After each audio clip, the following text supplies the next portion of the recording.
Hello everyone, welcome to brilliant blank YouTube channel. So guys, आज का topic हमारा है coordination is need at all levels of management. बी यानी कि जो हमारा कोऑर्डिनेशन है, जिसको हम हिंदी में समन्वय कहते हैं, उसका मैनेजमेंट के जितने भी लेवल्स होते हैं, यानी कि आपको पता ही है मैनेजमेंट के कितने लेवल होते हैं। मेन 3 लेवल होते हैं, top level, middle level and lower. तो उन लेवल्स में उसकी क्या ज़रूरत होती है। तो सबसे पहले हम यही पढ़ेंगे भी हमारे जो तीनों लेवल होते हैं, top level, middle level, low level, उनमें जो कोऑर्डिनेशन होती है उसकी मेन ज़रूरत होती है, क्योंकि बिना कोऑर्डिनेशन जो तीनों लेवल है वो काम नहीं कर सकते। जो टॉप लेवल होते हैं, जिसमें हमारे मैनेजर्स होते हैं, सुपरवाइजर और डायरेक्टर ऑफ कंपनी होते हैं, जो कंपनी के डायरेक्टर होता है, तो उनमें क्या होता है, कोऑर्डिनेशन बहुत ज़रूरी होता है। क्योंकि जो कंपनी है, अगर उनके डायरेक्टर है जो कंपनी के लिए नियम लागू करते हैं या कोई भी डिसीजन लेते हैं, तो उन सब के डिसीजन अलग अलग होते हैं। तो उन सब के बीच में कोऑर्डिनेशन अगर होगा तभी डिसीजन कंपनी के लिए सही लिया जाए। अगर कोऑर्डिनेशन ही नहीं होगा तो डिसीजन अच्छे से नहीं लिया जाएगा।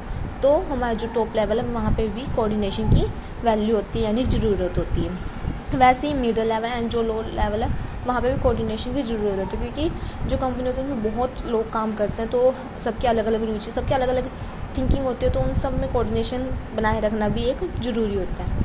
आगे हमारा क्या इंपॉर्टेंस ऑफ कोऑर्डिनेशन, यानी जो कोऑर्डिनेशन है उसकी इंपॉर्टेंस क्या है।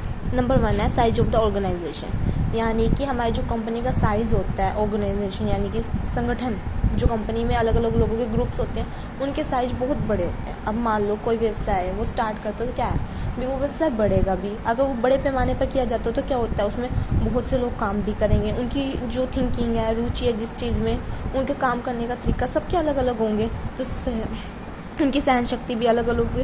तो इससे क्या होगा भी, इन्हीं भी जो इनकी डिफरेंस हैं, इनके कारण जो उनका समूह होते हैं उनमें आसानी से कोऑर्डिनेशन नहीं बनाया जाता। तो उन सब में कोऑर्डिनेशन भी बनाना जरूरी होता है। यही एक इम्पोर्टेंस है, यानी कि मेन पॉइंट है भी, उनके बीच में कोऑर्डिनेशन बनाना बहुत ज़रूरी है। और उनके बीच में ऐसा कोऑर्डिनेशन बनाने के लिए ऐसा वातावरण तैयार किया जाता है जिससे कि उन सबकी रुचि अलग होने के बाद, थिंकिंग अलग होने के बाद, काम करने के ढंग अलग होने के बाद भी वो सब एकजुट होकर काम अच्छे से कर सकें। नेक्स्ट पॉइंट है फंक्शनेशनल डिफाइनेशन, यानी कि कार्यात्मक विभेदीकरण। तो जैसे कि इसमें क्या है भी, जो एक संस्था होती है यानी जो कंपनी होती है उसमें क्या होते हैं, बहुत से डिपार्टमेंट होते हैं, अलग अलग डिपार्टमेंट होता है, सबके अपने अलग अलग काम होते हैं। तो वो क्या करते हैं, वो अलग अलग थिंकिंग बताते हैं भी हमारी कंपनी को ऐसे करना चाहिए, ऐसे करना चाहिए, जिससे क्या होता है हमारे जो कंपनी का मेन मोटिव होता है वो उसके बीच में बहुत सी प्रॉब्लम्स आ जाती हैं। तो उनसे बचने के लिए क्या किया जाता है कि उनके बीच में कोऑर्डिनेशन बनाया जाता है कि वो अच्छे से काम कर सके। उनके बीच में कोऑर्डिनेशन की स्थापना की जाती है, कोऑर्डिनेशन लाया जाता है, उनको कहा जाता है भी आप सब मिलजुल कर काम करो, और कोऑर्डिनेशन की वजह से जो प्रॉब्लम्स आती हैं वो दूर हो जाती है। नेक्स्ट पॉइंट है विशिष्टीकरण।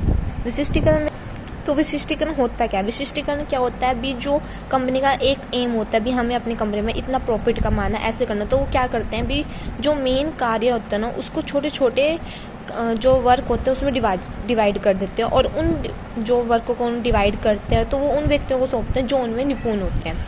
तो वो जो निपुण व्यक्ति होते हैं ना वो क्या करते हैं, वो अपने काम को, जो उनको कार्य सौंपा गया, उसको अच्छे से करने का प्रयास करते हैं। तो ऐसी स्थिति में क्या होता है भी, जो भी हम विभिन्न व्यक्तियों को जो सफलतापूर्व भी उनके जो भी हम व्यक्तियों को काम सौंपते हैं तो उनके बीच में समन्वय स्थापित करना होता है भी, कोऑर्डिनेशन की वो अच्छे से काम कर सके, और जो भी हमने उनको काम सौंपा है वो अच्छे से हो, और हमारी जो कंपनी का मेन विशिष्टीकरण यानी मेन कार्य है, एम प्रॉफिट कमाना या सक्सेस होना, वो हो सके।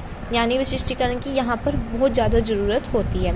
नेक्स्ट पॉइंट है विभिन्न प्रक्रियाओं की एक दूसरे पर निर्भरता।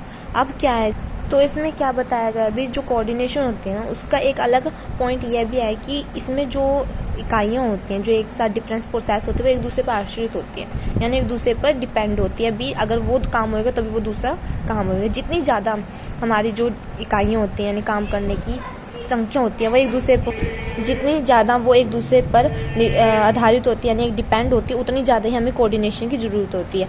यानी कि इसमें क्या है भी, कोऑर्डिनेशन वहाँ ज़रूरी होता है जहाँ जितने ज़्यादा वर्क, जितना ज़्यादा काम एक दूसरे पर आश्रित होता है, यानी एक दूसरे के बिना नहीं किया जा सकता, तो कोऑर्डिनेशन वहाँ पर भी ज़रूरी होता है। तो यहाँ पर हमने पढ़े थे इंपॉर्टेंस ऑफ कोऑर्डिनेशन, जो 4 तरह के थे, जैसे कि आपने पढ़ ही चुके हैं। और नेक्स्ट टॉपिक देखने के लिए हमारा लिंक डिस्क्रिप्शन में। And thank you.